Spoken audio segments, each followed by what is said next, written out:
Speaking for him will be his best friend, Eli Frazier.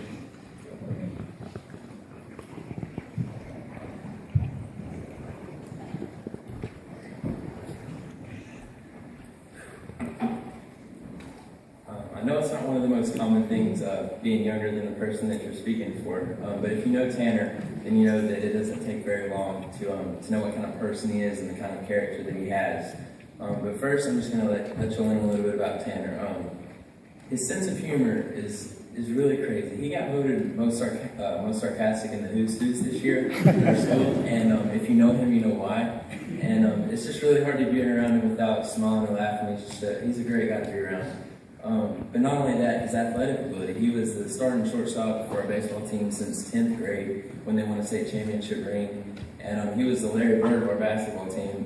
We were playing Cherokee this year one time, and I remember it was the fourth quarter, and I remember sitting there looking at him, and he said something to me, and he started shooting threes, and he hit like 5 or 6 in a row.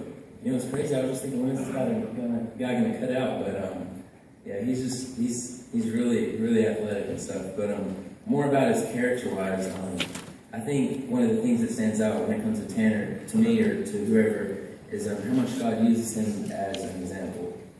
Maybe not whether it be on the athletic field or in school, all the kids like looking up to him. He's a great example. But I think that's going to carry him pretty far in life. And so it doesn't really matter, you know, whether you're in Florence or UAB, wherever, college or wherever you're at in the world, you're going to do okay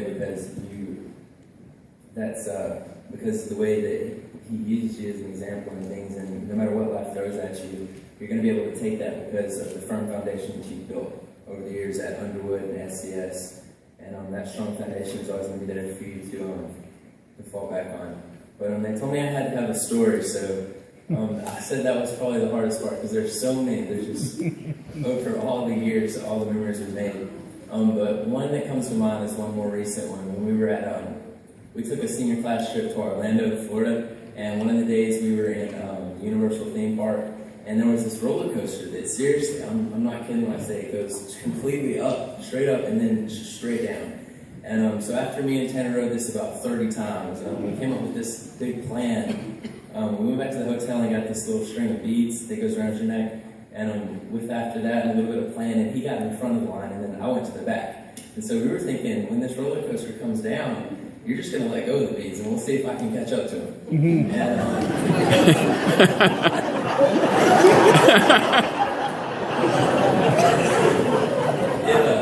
It wasn't the greatest plan. He let the beads go after the roller coaster went kind of down, and he let them go, and sure enough, I looked over in the middle of the aisle kind of, and those beads slapped me in the face. But I caught him, and I was just looking down, and I was looking over at Tanner, and he was kind of looking back at me, and I was just thinking, you know, this is what life's really about. It's about love. It's not about, you know, whatever kind of brand clothes you wear, or, you know, whatever kind of materialistic things you have. But at the end of the day, it's about how much you love others. And I think that's a huge part of the Bible that it tries to get across, is that it's about loving God and loving others because He first loved us, that we have the ability to do that. And I think Tanner really personifies that in walking in love daily and showing love to others. And his verse that he wanted me to say was Jeremiah 29:11, which is a really good one. It says, For I know the plans I have for you, declares the Lord, plans for welfare and not for evil, plans to give you a future and hope. And lastly, I just want to say how truly blessed I consider myself to be, to have been able to be your best friend this long. I know we're kind of going our separate ways with college, but I consider myself to be one of the luckiest guys on the face of this earth to be able to be your best friend. And I love you. That's good.